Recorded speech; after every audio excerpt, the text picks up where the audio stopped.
Hello friends, welcome back to our channel Ambition Classes.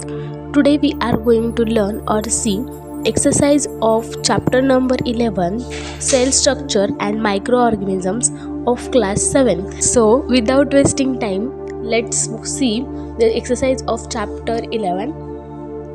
First question, answer the following questions. A. What is cell? Cell is a structural or functional unit of organism is called as cell. Second, name the different organelles in the cell. सेलमध्ये असणारे वेगवेगळे ऑर्गॅनल्सचे names आपल्याला विचारलेले आहेत. बघा, cell membrane, cell wall, vacuoles, plastids, endoplasmic reticulum, chloroplast, Golgi apparatus, ribosomes, mitochondria, nucleus, lysosomes, centrosomes and inclusion bodies. What are microorganisms? Microorganisms म्हणजे काय? Living organisms which are not visible to naked eyes are known as microorganisms. Microorganisms म्हणजे जे organisms आपल्या डोळ्यांना दिसत नाहीत त्यांना म्हणायचं असतं मायक्रोऑर्गॅनिझम्स. They are living organisms that can be seen only with a microscope or magnifying glass. अशा प्रकारचे ऑर्गॅनिझम्स आपल्याला फक्त मायक्रोस्कोपमध्येच दिसू शकतात. D. What are different types of microorganisms? मायक्रोऑर्गॅनिझम्सचे वेगवेगळे टाईप्स कोणते कोणते आहेत? तर बघा, याच्यामध्ये काय काय आहेत. बॅक्टेरिया आहे, फंगाय आहे, अल्गे आणि प्रोटोझोआ आणि व्हायरस. हे सगळे मायक्रोऑर्गॅनिझम्सचे डिफरंट टाईप्स आहेत. आपण एक एक बघूयात. Bacteria are most primitive and diverse unicellular organisms found in living world. Next, fungi. Fungi is a group of eukaryotic, unicellular as well as multicellular, non-photosynthetic organisms that include a mushroom, molds and yeast. Algae. Algae are a diverse group of aquatic organisms that have the ability to conduct photosynthesis. Protozoa. Protozoa are a group of unicellular microorganisms which are non-photosynthetic in nature. Viruses. Viruses are ultra microscopic and non-cellular organisms. They have simple structure having genetic material coated by protein coat. अशा प्रकारे इथे आपलं question 1 झालेला आहे. Question 2 आहे, fill in the blanks with a proper word. The organelle called dash dash is present in the plant cell only. म्हणजे chloroplast. Chloroplast हा फक्त प्लांट सेलमध्ये प्रेझेंट असतो, ॲनिमल सेलमध्ये हा ॲब्सेंट असतो. Garbage is converted into dash dash by microorganisms. मायक्रोऑर्गॅनिझम्समुळे आपला जो गार्बेज आहे हा कंपोस्टमध्ये कन्वर्ट होतो. In the cell, photosynthesis is carried out with the help of dash dash. Photosynthesis हे नेहमी क्लोरोप्लास्टमुळे होत असतं. An electron microscope is necessary for the study of dash. Electron microscope हा सेलचं स्टडी करण्यासाठी यूज केला जातो. Question 3. What is difference between us? A.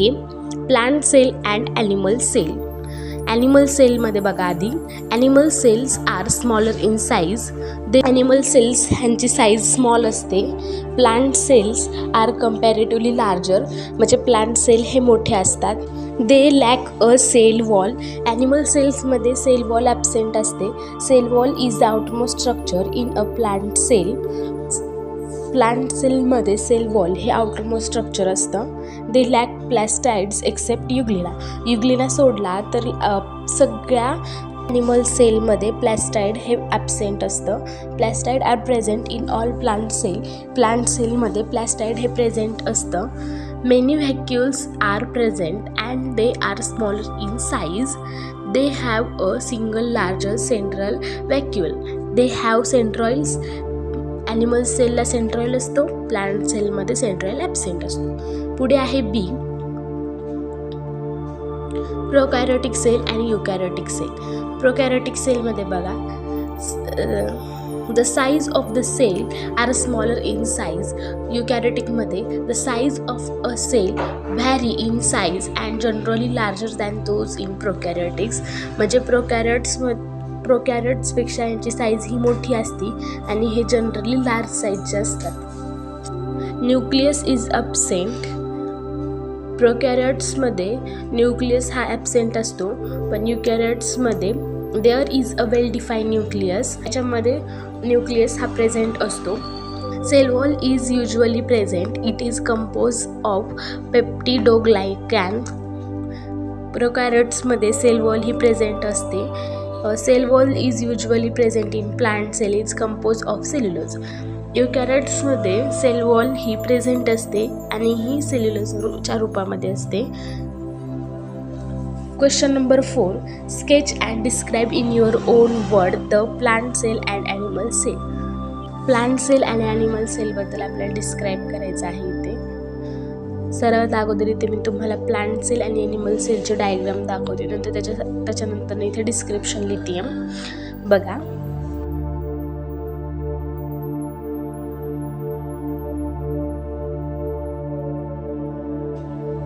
Cell membrane. A cell is composed of cell membrane, cytoplasm and nucleus. The cytoplasm and nucleus enclosed in cell membrane together constitute the plasma membrane. It checks the transport of substance in the cell. पुढे आहे cell wall. In plants, the extra protective covering known as cellulose is present. It is called cell wall and protects the plant cell from environment variations. Cytoplasm. It is a jelly-like substance present between the cell membrane and nucleus. It contains various cell organelles such as mitochondria and Golgi body. पुढे आहे nucleus. It is a dense spherical body located at center of a cell. It is surrounded by a porous nuclear membrane. It contains a spherical body called nucleus and thread-like structure called chromosomes. पुढे आहे vacuoles. Vacuoles are fluid filled membrane bound structure in the cell. In plant cells, a single large vacuole is present. In animal cells, numerous small vacuoles are present. Plastid. They are present only in plant cell. Chloroplast is a plastid containing the green pigment called chlorophyll, which is required for photosynthesis. Last आहे mitochondria. They are involved in cellular respiration and hence are called powerhouse of the cell. Next, पुढचा question आहे question number 5. Explain the uses and harmful effects of microorganisms. मायक्रोऑर्गॅनिझम्सची uses तसेच harmful effects आपल्याला इथे विचारलेले आहेत. सर्वात अगोदर दिला आहे use of microorganisms in food industry. A. Lactobacillus bacterium promotes the conversion of milk into curd. दुधाचं दह्यामध्ये रूपांतर करण्यासाठी लॅक्टोबॅसिलस बॅक्टेरियम हा मायक्रोऑर्गॅनिझम यूज केला जातो. Yeast is used in preparation of breads, pastries and cakes. Yeast नावाचा मायक्रोऑर्गॅनिझम्स हा आपण ब्रेड किंवा पेस्ट्रीमध्ये यूज केला जातो. वॅक्सिन प्रोडक्शनमध्ये बघा मायक्रोऑर्गॅनिझम्सचा काय यूज होतो. Protection of the body from the attack of various disease causing microorganisms through vaccine is known as vaccination. वेगवेगळ्या प्रकारचे आपण वॅक्सिन्स घेतो, त्याच्यामध्ये वेगवेगळे मायक्रोऑर्गॅनिझम्स यूज केले जातात.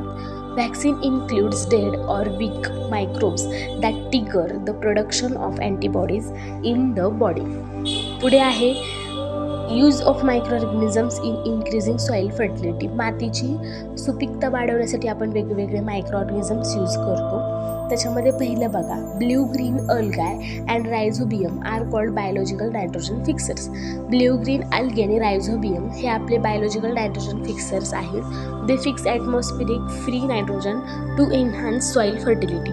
हे आपल्या ॲटमॉस्फिअरमधलं असलेलं फ्री नायट्रोजन प्लांट्ससाठी यूज करून देतात. हार्मफुल इफेक्ट्स, जे मायक्रोऑर्गॅनिझम्स आपल्याला हार्मफुल इफेक्ट्स दाखवतात असे बघा, जसे की ह्युमन डिसीज, आपल्याला वेगवेगळे आजार होतात. या आजाराच्या मागे वेगवेगळे मायक्रोऑर्गॅनिझम्स कारणीभूत असतात. त्याचप्रमाणे बघा, ट्युबरक्युलोसिस बॅक्टेरियामुळे होतो, मेलसेस व्हायरसमुळे, chicken pox virus, polio virus, cholera किंवा टायफॉइड हे दोन्ही पण डिसीज आपल्याला बॅक्टेरियामुळे होतात. किंवा काही वेळेस प्लांट्स डिसीजसुद्धा होत असतात. त्याच्यामागे वेगवेगळे पॅथोजन्स कारणीभूत असतात, जसे की citrus canker bacteria. Rust of wheat हा फंगायडमुळे होतो. येल्लो व्हेन मोसॅक ऑफ भिंडी किंवा त्याला आपण म्हणतो ओकरा, हा सुद्धा व्हायरसमुळे होत असतो. नेक्स्ट क्वेश्चन नंबर 6 आहे गिव्ह रिझन्स. त्यामध्ये ए. Diseases spread on a large scale during periods of a heavy rainfall and flood. म्हणजे जेव्हा खूप सारा पाऊस पडतो किंवा काही पूर वगैरे येतो तेव्हा खूप सारे डिसीज स्प्रेड होतात. त्याचं आपल्याला गिव्ह रिझन विचारलेलं आहे. तर बघा, disease spread on large scale during period of heavy rainfall and fluid because it provides a optimum condition for the growth of vectors which transmit disease. जेव्हा खूप सारा पाऊस पडतो तेव्हा पाणी साचतं आणि त्या पाण्यामध्ये व्हेक्टर्स तयार होतात. ज्या व्हेक्टर्स म्हणजे अशी एखादी गोष्ट जी डिसीज पसरवण्यासाठी कारणीभूत असते. हे व्हेक्टर्स त्या पाण्यामध्ये तयार होत असतात. After heavy rainfall and flood water gets accumulated at place and act as breeding ground for mosquitoes and other vectors. पाणी साचल्यामुळे तिथे खूप साऱ्या मच्छरांचे जे वेगवेगळ्या व्हरायटीज आहेत तिथे ग्रोथ होतात. These vectors lead to transmission of microorganisms to their host and result in development of disease. आणि ते मायक्रो ऑर्गॅनिझम्स त्यांच्यामध्ये डेव्हलपमेंट करतात आणि ते डिसीज स्प्रेड करतात. जसं की इथे for example malaria is cause by virus which is transmitted by a mosquito. आता जर आपण मलेरिया हे जर एक्झाम्पल घेतलं तर हा मलेरिया व्हायरसमुळे ट्रान्समिट होतो आणि तो एक मच्छराची एक व्हरायटी आहे. सेकंड आहे there is a possibility of food poisoning if we eat stale food. म्हणजे जर आपण बाहेरचं जर अन्न जर खाल्लं तर तिथे जास्त पॉसिबिलिटी असते की ते फूड पॉयझनिंग होण्याची. का बरं असं? तर त्याचं आन्सर आहे there is a possibility of food poisoning if we eat stale food because there are chances that it can be infested by microorganisms. जेव्हा बाहेरचं आपण अन्न खातो त्याच्यामध्ये खूप सारे इन्फेस्टेड मायक्रो ऑर्गॅनिझम्स असतात, म्हणजे हार्मफुल मायक्रो ऑर्गॅनिझम्स असतात. Bacteria and फंगाय can infect the food which are store for longer duration of time. जर आपण खूप साऱ्या कालावधीसाठी जर अन्न साठवून ठेवत असेल त्याच्यामध्ये बॅक्टेरिया आणि फंगस यांची ग्रोथ होत असते. For example the greenish powdery substance which is screen on the stale bread is example of fungus infection. जेव्हा आपण एखाद्या ब्रेडवरती 2-3 दिवस ब्रेड जेव्हा आपण यूज करत नाही त्याच्यावरती ग्रीन कलरचा काहीतरी पावडरची सबस्टन्स तयार होतो आणि ते एक काही दुसरं तिसरं नसून ते एक फंगस असतं आणि ते फंगस एक इन्फेक्शनचं एक्झाम्पल असतं. पुढे आहे C soil is turn over during tilling. Tilling is a mechanical procedure of agitating soil where a top layer is mixed with the lower layer of soil. This promotes the mixing of organic matter throughout the soil and also promotes the growth microorganisms. These microorganisms helps in conversion of organic matter. पुढे आहे D fungus grows quickly in moist or humid condition. Fungus जे आहेत हे humid किंवा moist कंडिशनमध्ये पटकन grow होतात. तर त्याचा आन्सर आहे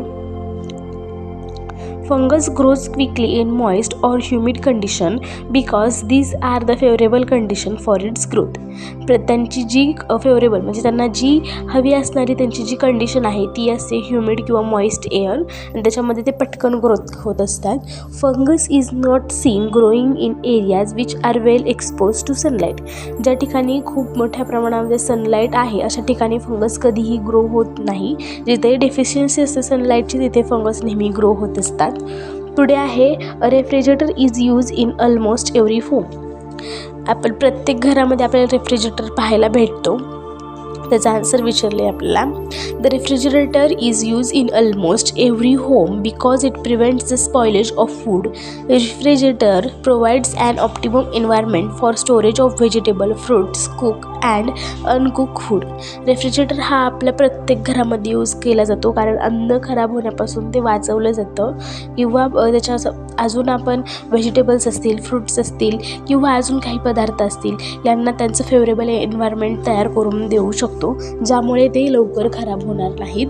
if an optimum temperature is not provide it can lead to the growth of bacteria and fungus thus leading the spoilage of food. जर आपण त्यांना ते त्यांचं ऑप्टिमम टेम्परेचर दिलं नाही तर त्या पदार्थामध्ये बॅक्टेरिया किंवा व्हायरस यांची ग्रोथ व्हायला चालू होते आणि मग आपलं फूड हे खराब होतं. Bread rises during baking.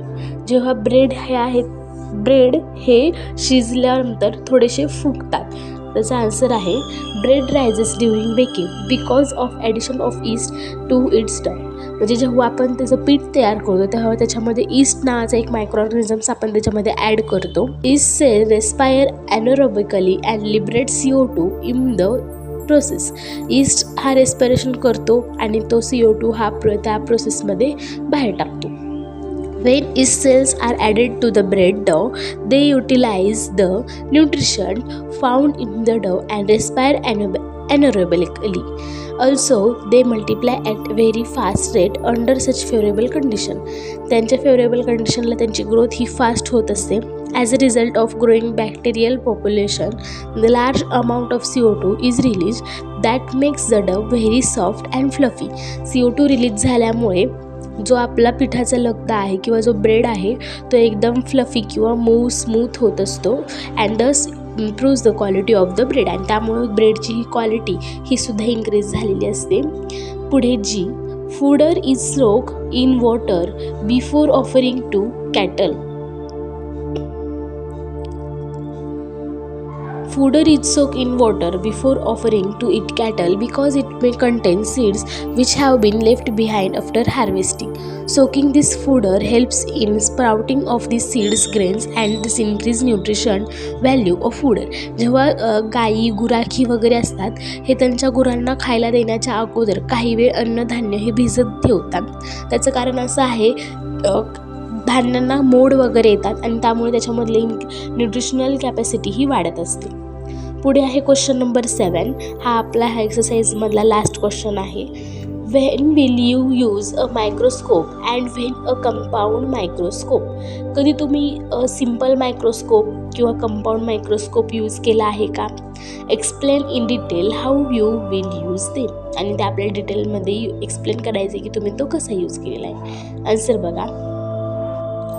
The simple microscope is generally considered to be the first microscope which was created by Antony von Leeuwenhoek in 17th century. Simple microscope हा अँटोनी नावाच्या एका सायंटिस्टने तयार केला होता 17th सेंचुरीमध्ये. It was essentially a type of which was used by Leeuwenhoek to gain information about biological specimens including the difference in shape between red blood cells. Today, simple microscopes are not used often because the introduction of compound microscope which have a better resolution and magnifying power. आजकाल आपण simple microscope जास्त प्रमाणामध्ये use करत नाही कारण simple मायक्रोस्कोपची जागा आता हळूहळू कंपाऊंड मायक्रोस्कोप घेत आहे. कंपाऊंड मायक्रोस्कोपमध्येही पॉवरफुल लेन्स बसवलेल्या असतात ज्यामुळे आपण कितीही छोट्यातला छोटा अगदी बारीकसाही कण त्याच्यामध्ये आपण पाहू शकतो. त्यामुळं सिम्पल मायक्रोस्कोपची जागा आता हळूहळू कंपाऊंड मायक्रोस्कोप घेऊ लागलेले आहेत. Compound microscope offers better magnification that a simple microscope. These devices provide a magnification of 1000 times. Simple मायक्रोस्कोपपेक्षा 1000 टाइम्स हा कंपाऊंड मायक्रोस्कोपची पॉवर आहे. It can be use to observe microorganisms like bacteria fungi protozoa etcetera. छोटे छोटे bacteria fungus किंवा protozoa असे मायक्रोऑर्गॅनिझम्ससुद्धा आपण compound मायक्रोस्कोपमध्ये बघू शकतो. It can be use in their detail study for example studying their structures. किंवा त्यांचा आपण डिटेल स्टडीसुद्धा करू शकतो, त्यांचे डिटेल स्ट्रक्चर पाहू शकतो. अशा प्रकारे इथे आपला क्वेश्चन एंड झालेला आहे. अशा प्रकारे आपला हा एक्सरसाइज इथे एंड झालेला आहे. आय होप हा एक्सरसाइज तुम्हाला चांगल्या प्रकारे समजला असेल. जर तुम्हाला काही डाऊट राहिला असेल किंवा काही क्वेश्चन असेल तर तुम्ही कमेंट बॉक्समध्ये नक्की कमेंट करून ठेवा. मी नक्की तुम्हाला त्याचा आन्सर देण्याचा प्रयत्न करेन. जर हा व्हिडिओ तुम्हाला आवडला असेल तर हा व्हिडिओ लाईक करा, तुमच्या फ्रेंड्सला शेअर करा. Bye bye. Thank you. Take care.